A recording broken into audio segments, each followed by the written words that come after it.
इससे पहले हमारी 3 क्लासेस हो चुकी हैं मॉडल्स ऑफ कम्युनिकेशन के ऊपर। फर्स्ट थी introduction to the models of communication, second थी लीनियर मॉडल्स ऑफ कम्युनिकेशन और थर्ड थी इंटरैक्टिव मॉडल्स ऑफ कम्युनिकेशन और आज ये फोर्थ और लास्ट क्लास है मॉडल्स ऑफ कम्युनिकेशन के ऊपर और इसमें है ट्रांजैक्शनल मॉडल्स ऑफ कम्युनिकेशन। अगर आपने इन ट्रांजैक्शनल मॉडल्स ऑफ कम्युनिकेशन को समझना है तो उससे पहले आपको models of communication, linear models और इंटरैक्टिव मॉडल्स ज़रूर समझने पड़ेंगे, वरना ये डायरेक्ट समझ में नहीं आ सकते क्योंकि ये कॉम्प्लिकेटेड भी हैं, टफ भी हैं और प्रोसेस भी थोड़ा ऐसा है कि बनेंगे ही नहीं। शुरू में ऐसा लगेगा कि सब क्या चल रहा है, थोड़े से हट के थोड़े मॉडल हैं ट्रांजैक्शनल मॉडल। तो सबसे पहले आप उन 2 क्लासेस को देख सकते हैं इस क्लास को अच्छे से समझने के लिए। शुरू करते हैं transactional models of communication. Basically transactional models of communication को अगर हम वैसे नॉर्मली देखें तो इंटरैक्टिव मॉडल्स और ट्रांजैक्शनल मॉडल्स में ज़्यादा डिफरेंस नहीं होता। पहले समझ लेते हैं। ट्रांजैक्शनल मॉडल ये कहते हैं कि अगर पर्सन ए और पर्सन बी आपस में बात कर रहे हैं, मैसेजेस भेज रहे हैं, मैसेज थ्रू अ चैनल, तो वो जो कम्युनिकेशन होगी वो लूप में होगी। यानी पर्सन ए, P1 और P2 ये दोनों बातें कर रहे होंगे, जबकि लीनियर मॉडल्स ऑफ कम्युनिकेशन में ऐसा नहीं होता। उसमें सिर्फ कोई एक बात कर रहा होता है, बाकी सुन रहे होते हैं। उसी इसीलिए उसका नाम लीनियर मॉडल है, यानी एक तरफा कम्युनिकेशन। इंटरैक्टिव मॉडल्स कहते हैं कि दो तरफा कम्युनिकेशन होगी, पर्सन ए भी बात करेगा, पर्सन बी भी बात करेगा और उनके जो रोल्स हैं वो एक्सचेंज हो जाएंगे। एक ने मैसेज भेजा तो वो सेंडर है, दूसरे ने रिसीव किया तो वो रिसीवर है। अब रिसीवर जो है वो बोलेगा तो वो सेंडर बन जाएगा और जो पहले सेंडर था अब वो रिसीवर बन जाएगा। ये इंटरैक्टिव मॉडल का बेसिक है, एक बेस है। सेम यही प्रोसीजर ट्रांजैक्शनल मॉडल्स का भी है कि पर्सन ए बोलेगा, पर्सन बी सुनेगा, पर्सन बी बोलेगा तो पर्सन ए सुनेगा। फर्क किस चीज का है? साइमल्टेनियसनेस का। इन दोनों कैटेगरी ऑफ मॉडल्स में सिर्फ एक वर्ड मैटर करता है, simultaneous. Interactive models of communication में कम्युनिकेशन साइमल्टेनियस नहीं होती, यानी पहले एक बोलेगा, उस टाइम तक दूसरा सुनेगा, फिर दूसरा बोलेगा और फिर पहला वाला सुनेगा, यानी वो साइमल्टेनियस नहीं है। ट्रांजैक्शनल मॉडल्स ऑफ कम्युनिकेशन क्या कहते हैं कि दोनों एक टाइम पे एक्टिव पार्टिसिपेंट्स हैं कम्युनिकेशन में, यानी दोनों ही काम कर रहे हैं, दोनों सुन भी रहे हैं, दोनों ही बोल भी रहे हैं, यानी एक्टिव पार्टिसिपेशन है दोनों का। यही ट्रांजैक्शनल मॉडल्स की एक प्रिंसिपल कह लीजिए या एलिमेंट कह लीजिए जो इंटरैक्टिव मॉडल से इसको अलग बनाता है, वरना सब सेम है। First model of first transactional model of communication है बार्नलैंड्स का। ये फिलोसफर हैं डीन सी बार्नलैंड्स। मॉडल दिया था 1970 में, 1970 का ये मॉडल है। इसमें आपको एक तो नाम याद रखना है इनका, फिलोसफर का, इन्होंने कौन सा मॉडल दिया है ये भी याद रखना है, किस कैटेगरी का मॉडल दिया है ये भी याद रखना है और ईयर तो जरूर याद रखना है। यानी डीन सी बार्नलैंड ने बार्नलैंड्स ट्रांजैक्शनल मॉडल ऑफ कम्युनिकेशन दिया इन द ईयर 1970 में। ये तो बिल्कुल बेसिक चीज होगी जो याद रखनी ही रखनी है।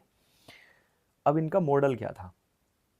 ये कह रहे हैं कि इस मॉडल में कम्युनिकेटर ए होगा और कम्युनिकेटर बी होगा, यानी दो पार्टिसिपेंट्स होंगे, साइमल्टेनियस एक्सचेंज होगा प्लस कॉन्टेक्स्ट प्लस नॉइस। अब इन दोनों की बात हम जब मॉडल बनाएंगे तब करेंगे। वही चीज घूम फिर के यहां भी आ गई कि साइमल्टेनियस एक्सचेंज होगा कम्युनिकेटर ए और कम्युनिकेटर बी के बीच में। अब इसका एक नॉर्मल पहले एक मॉडल बना के देख लेते हैं जो नॉर्मल ये कहना चाह रहे हैं। इनके कहने का मतलब है कि पर्सन ए होगा और पर्सन बी होगा। इनके बीच में साइमल्टेनियस एक्सचेंज ऑफ कम्युनिकेशन होगा, है ना, यहां पे साइमल्टेनियस, क्लियर है, प्लस यहां पे एक कॉन्टेक्स्ट भी होगा,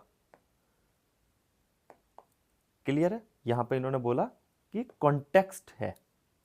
तो ये तो बेसिक चीज भी है कि कभी भी जब दो लोग कम्युनिकेशन कर रहे होते हैं और वो एक्टिव पार्टिसिपेंट होते हैं कम्युनिकेशन में, तो कोई ना कोई कॉन्टेक्स्ट तो होगा। जैसे अगर दो लोग बात कर रहे हैं तो किसी बारे में बात कर रहे होंगे, तो ये चीज आइडेंटिफाई करी इन्होंने अपने मॉडल में कि जब भी दो लोग साइमल्टेनियसली एक्सचेंज ऑफ इंफॉर्मेशन कर रहे होते हैं तो वो किसी कॉन्टेक्स्ट में बात कर रहे होते हैं। अब वो कॉन्टेक्स्ट क्या हो सकते हैं उसका हम आगे जिक्र करेंगे, फिलहाल नॉइस को समझ लेते हैं।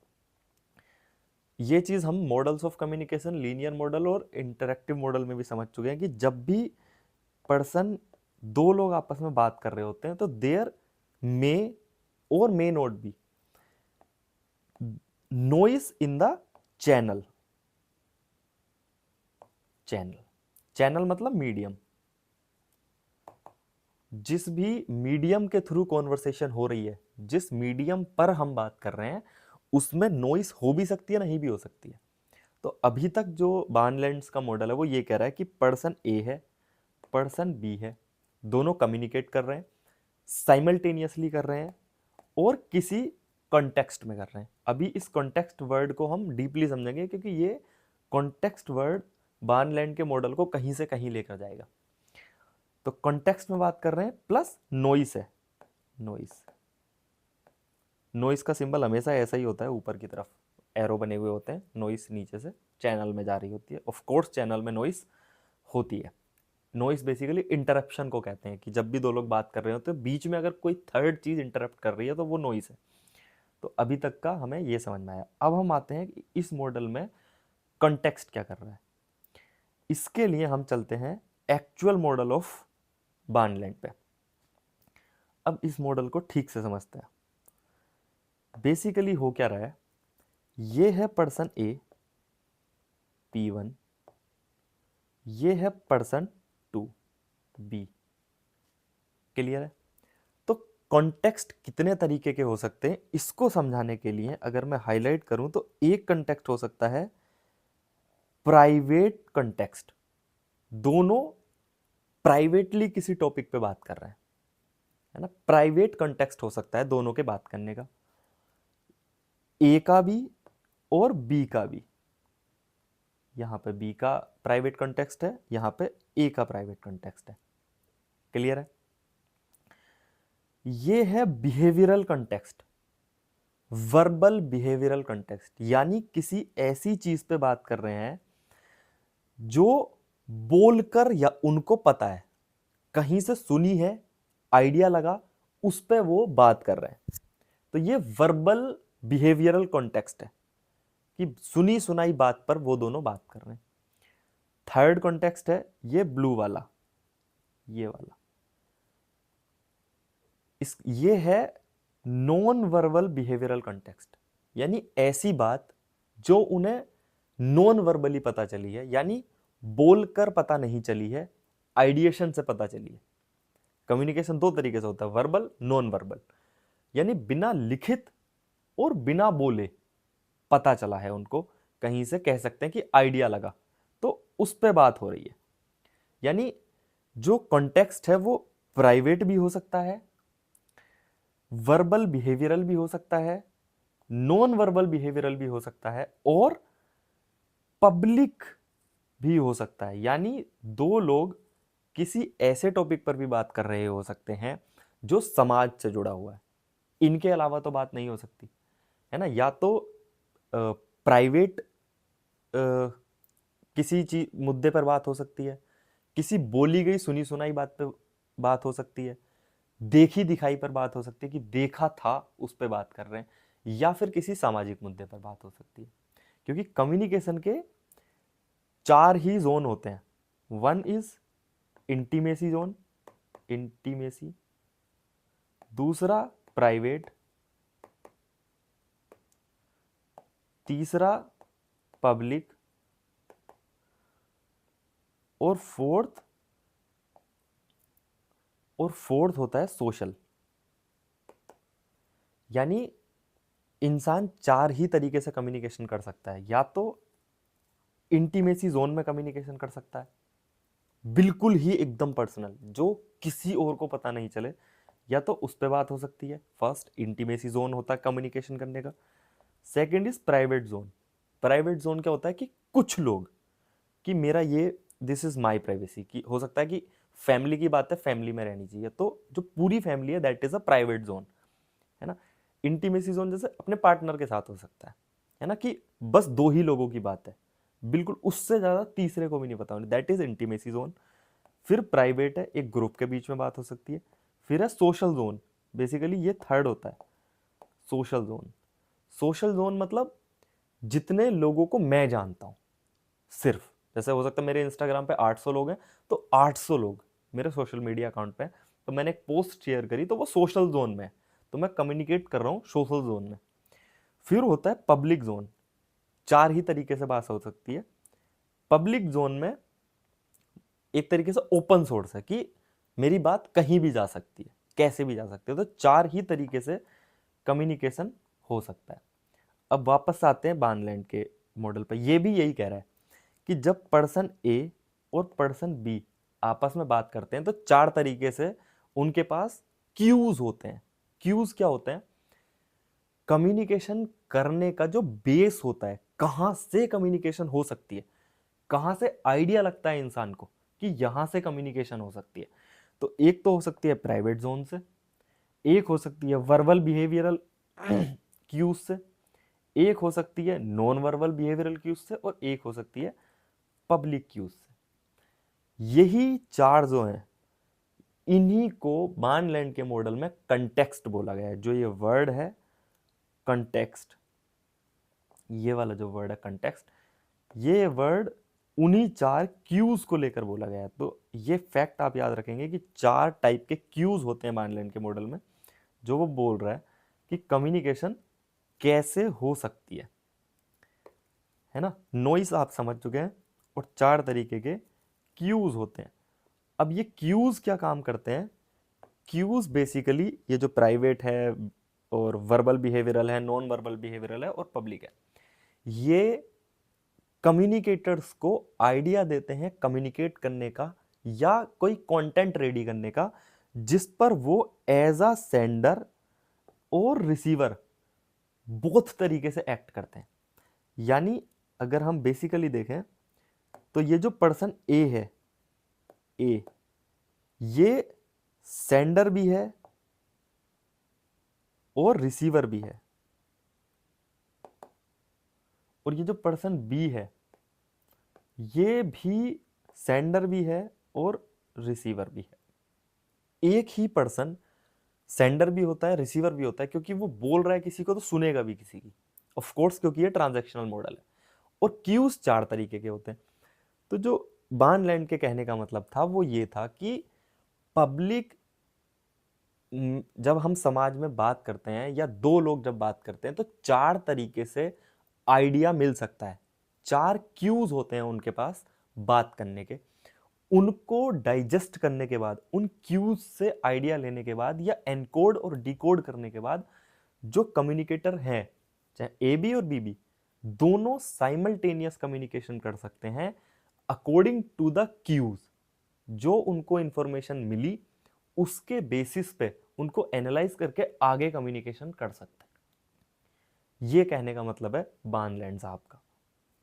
क्लियर है? तो पर्सन ए, पर्सन बी, और ये 4 तरीके के क्यूज, ग्रीन वाला अलग, ये पर्पल अलग, ब्लू अलग और येलो अलग। ये मैंने कलर समझाने के लिए ही किए। तो ये कहना है बानलैंड साहब का। कॉम्प्लिकेटेड मॉडल है, लेकिन समझना ही पड़ेगा अगर आप जर्नलिज्म में हैं या जर्नलिज्म में आगे बढ़ रहे हैं, क्योंकि क्वेश्चन तो आएंगे, चाहे टफ आए या इजी आए, लेकिन ट्रांजैक्शनल मॉडल में क्वेश्चन तो आएंगे। थोड़े से पॉइंट्स देख लेते हैं इस मॉडल में। Communication is a simultaneous and continuous process. Continuous का मतलब यहाँ पे ये है कि क्यूज मिलते रहेंगे, बात बढ़ती रहेगी। वो कॉन्वर्सेशन, क्योंकि सेंडर रिसीवर को बोलेगा, फिर रिसीवर सेंडर बन के वापस बोलेगा, फिर वो बोलेगा, फिर वो बोलेगा, तो कम्युनिकेशन चलती रहेगी। Participants acts as sender and receiver at the same time, वही, इसीलिए इसको साइमल्टेनियस कम्युनिकेशन कहते हैं, इसीलिए ट्रांजैक्शनल मॉडल कहते हैं, क्योंकि एक ही समय पर रिसीवर और सेंडर दोनों बात कर सकते हैं। Meaning created jointly by communicator, दोनों मिलके एक मतलब निकालेंगे किसी बात का मीनिंग, कि इसका क्या मतलब है, क्योंकि कॉन्वर्सेशन कर रहे हैं दोनों और किसी बात पे ही कॉन्वर्सेशन हो रही होगी। Includes verbal, non verbal and contextual cues, वही जिन चार टाइप के क्यूज की हमने बात करी है, वो इस मॉडल का यूएसपी है एक तरीके से, कि मेन चीज ही वो है याद करने वाली, और क्वेश्चन जब भी बनता है वहीं से बनता है। क्लियर है?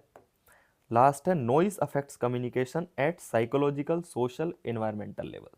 तो नॉइस साइकोलॉजिकल मतलब ह्यूमन को बात करते हुए साइकोलॉजिकली डिस्टर्ब करती है।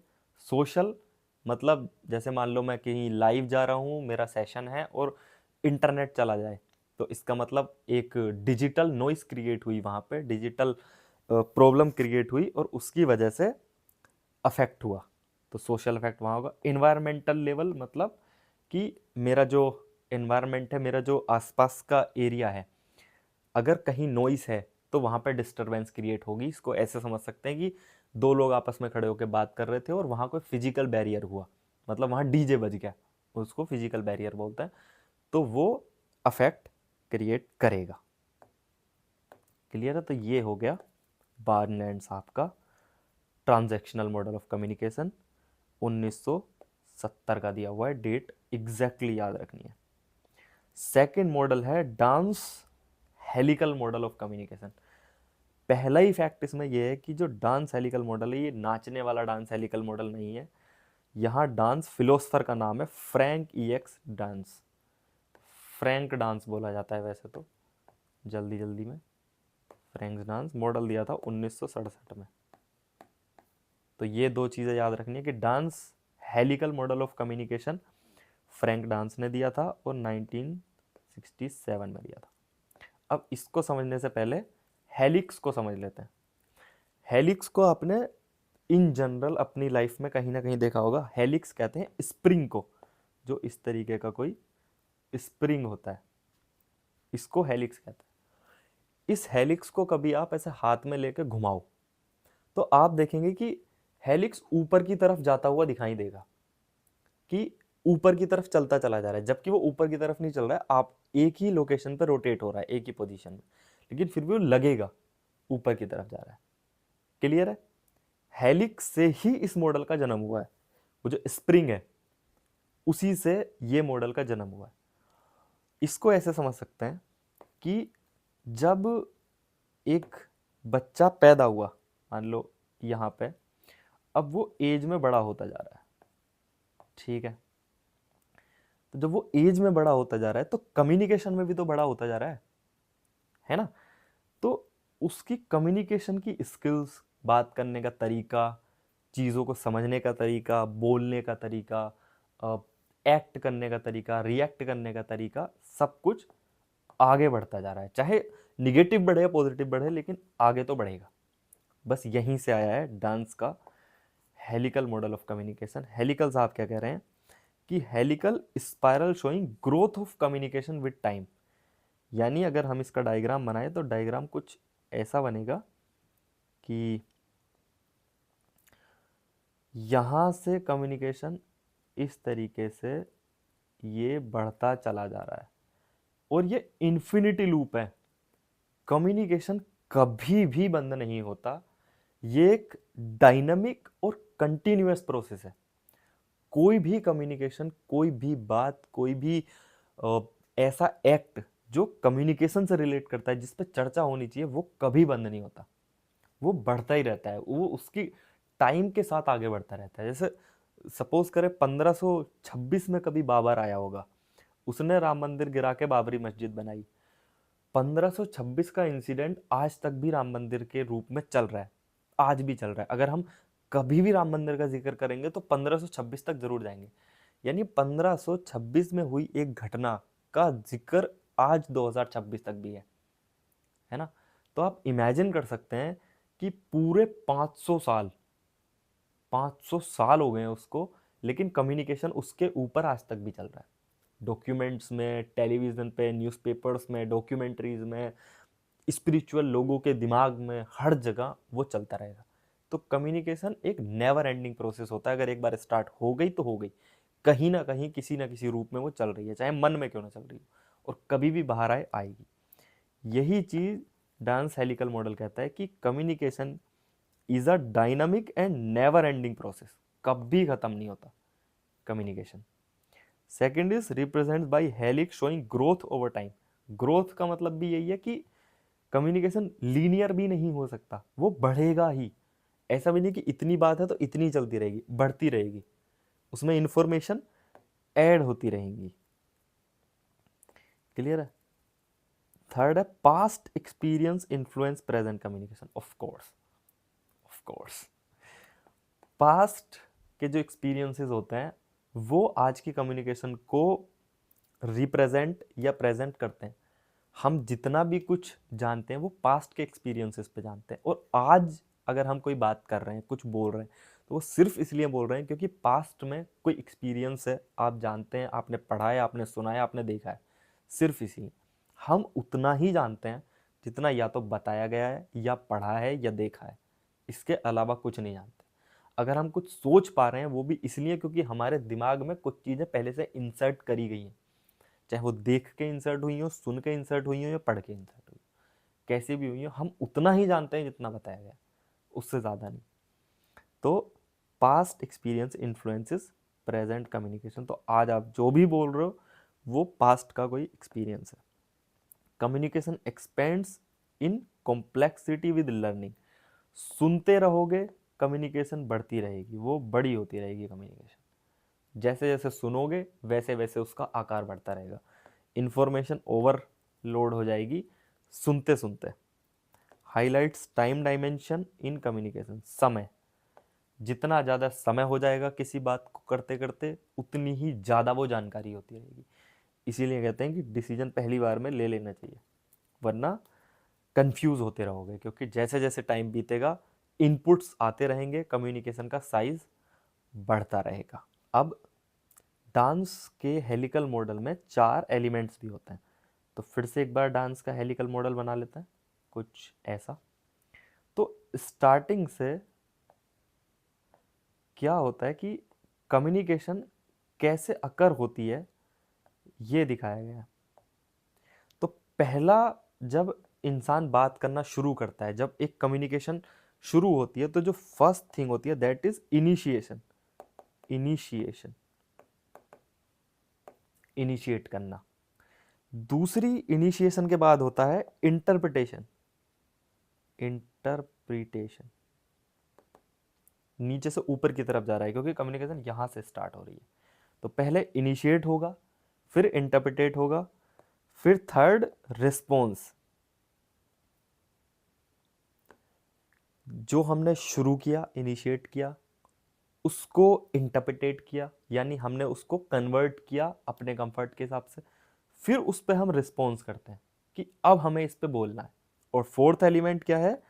फीडबैक।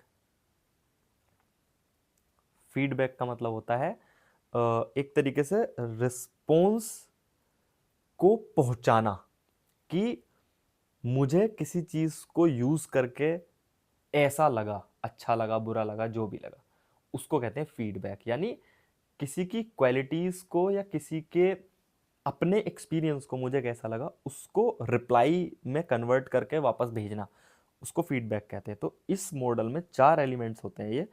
फर्स्ट इज इनिशिएशन, पहले कम्युनिकेशन इनिशिएट होगी, इंटरप्रिटेट होगी, फिर रिस्पॉन्स क्रिएट होगा कि जो इंटरप्रिटेटेड कम्युनिकेशन है उस पर क्या रिस्पॉन्स देना, और फिर होगा फीडबैक, यानी वापस से उसी को बता देना जहाँ से कम्युनिकेशन स्टार्ट हुई है कि उस कम्युनिकेशन का ये फ़ायदा हुआ या ये नुकसान हुआ या ऐसी थी या ऐसी थी।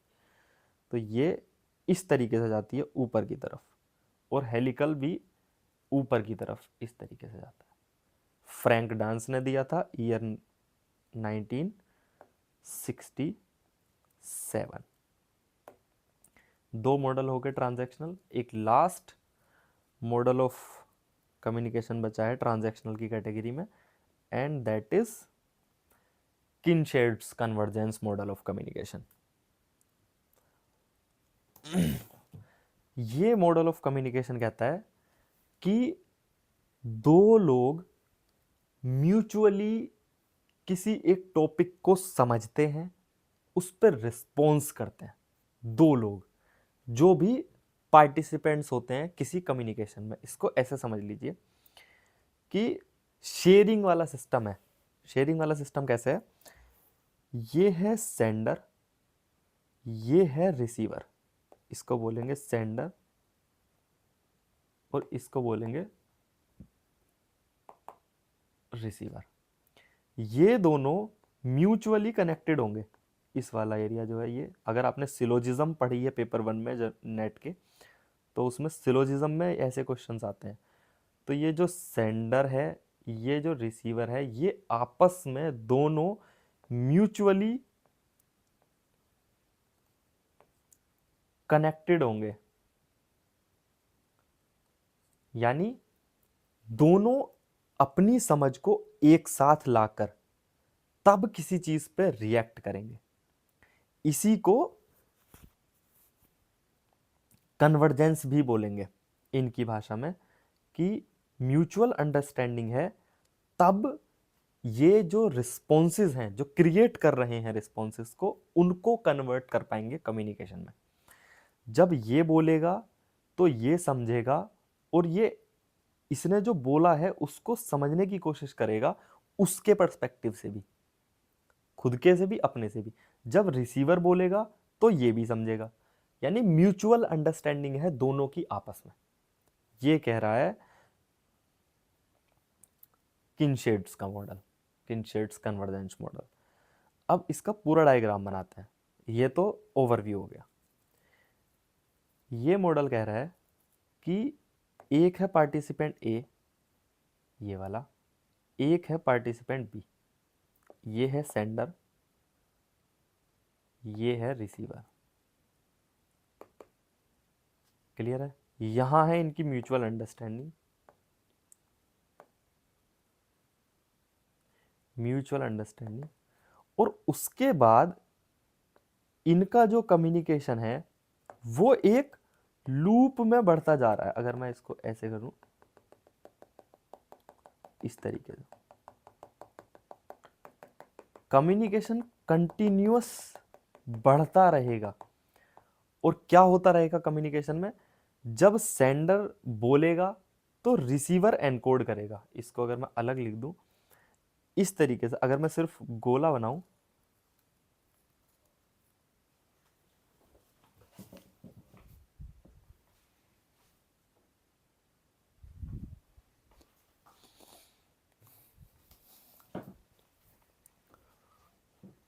तो हमें पता चलेगा कि यहाँ पे हाइपोथेटिकली मैं कहीं भी बना दे रहा हूँ, यहाँ पे, यहाँ पे और यहाँ पे, यहाँ वो सेंडर और रिसीवर है।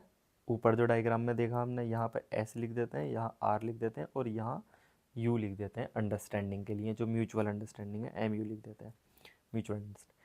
अब ये क्या है, यहाँ से कम्युनिकेशन इस तरीके से रिवॉल्व हो रही है इन चारों, इन दोनों के बीच, है ना। और ये जो 4 स्पोर्ट्स मैंने बनाए हैं, इसमें क्या है, सेंडर, एनकोड, रिसीवर। ठीक है, सेंडर ने भेजा, रिसीवर ने एनकोड करा। यहां पे है रिसीवर, मतलब एनकोड करेगा, रिसीवर और डिकोड करेगा फिर दोबारा से। फिर कम्युनिकेशन घूम के गई यहाँ पे। यहाँ पे क्योंकि उसने एनकोड किया था, तो इस बार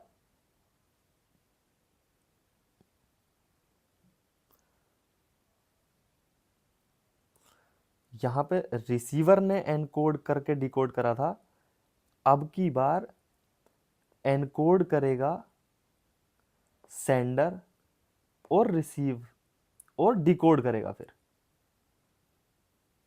ठीक है, अगली बार जब ये कम्युनिकेशन यहाँ आएगी तो क्योंकि यहाँ पे सेंडर ने एनकोड किया था, इस बार रिसीवर एनकोड करेगा और फिर इसको डिकोड कर देगा किसी और अपने मैसेज में। यानी ये लूप घूमता रहेगा। एक बार जो सेंडर था, ये जो सेंडर है ये एनकोड करेगा और उसके बाद डिकोड करेगा, कुछ और मैसेज तो देगा। जैसे जब मैं बोल रहा हूँ तो मैं एनकोड कर रहा हूँ, जो सुन रहा है वो डिकोड कर रहा है। अब वो बोलेगा, इसका मतलब है वो एनकोड करेगा, मैं डिकोड करूंगा। तो वही यहाँ समझाने की कोशिश हो रही है कि एक बार सेंडर एनकोड करेगा, एक बार रिसीवर एनकोड करेगा, और डिकोड तो दोनों ही करेंगे। क्लियर है? ये है Kincaid's convergence model of communication. Lawrence Kincaid ने दिया है इन द ईयर 1979। ये याद रखने वाली चीज़ है। पार्टिसिपेंट ए है, पार्टिसिपेंट बी है, दोनों में म्यूचुअल अंडरस्टैंडिंग और कन्वर्जेंस है।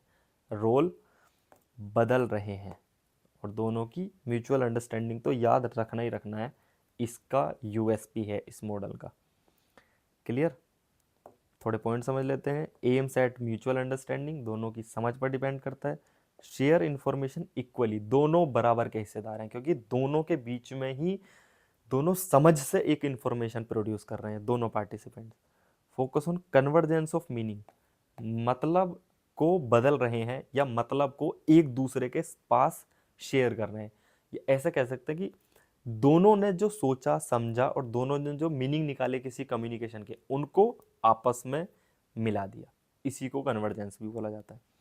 एम्फेसाइजेस कोऑपरेशन ऑन कंसेंसस, दोनों का कोऑपरेशन है, दोनों एक ही पॉइंट पर एक ही जैसी बात कर रहे हैं।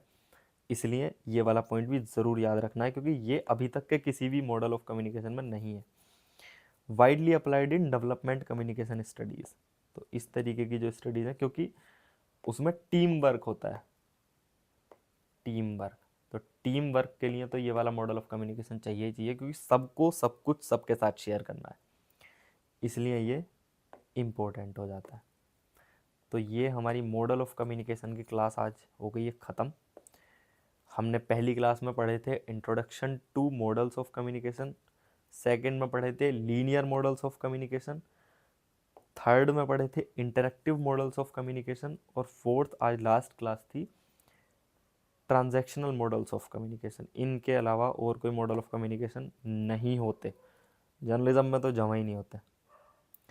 तो आप, और ये ऐसी चीज़ हैं मॉडल्स ऑफ कम्युनिकेशन, बैचलर्स में भी रहेंगे, मास्टर्स में भी रहेंगे, पीएचडी करोगे तब भी रहेंगे, जब आप मीडिया में प्रैक्टिस करने के लिए जाओगे वहाँ भी यूज़ होंगे मॉडल्स ऑफ कम्युनिकेशन, और थ्योरीज ऑफ कम्युनिकेशन हर जगह यूज़ होंगे। अगर आप जर्नलिज्म में हैं तो ये आपका पीछा कभी नहीं छोड़ेंगे, और एनटीए वाले तो बिल्कुल नहीं छोड़ेंगे। एनटीए तो ऐसे समझ लो कि सिर्फ मॉडल्स ऑफ कम्युनिकेशन टॉपिक से 4 से 5 6 क्वेश्चन तक आराम से ले लेता है, यानी 12 नंबर कहीं नहीं गए आपके। अगर आपने मॉडल्स ऑफ कम्युनिकेशन और category of models of communication और जितने मॉडल ऑफ कम्युनिकेशन हैं सिलेबस में सारे कवर कर लिए, तो 12 नंबर नेट है आपके। तो मिलते हैं अगली क्लास में, हम थ्योरीज ऑफ कम्युनिकेशन शुरू करेंगे। Thank you so much.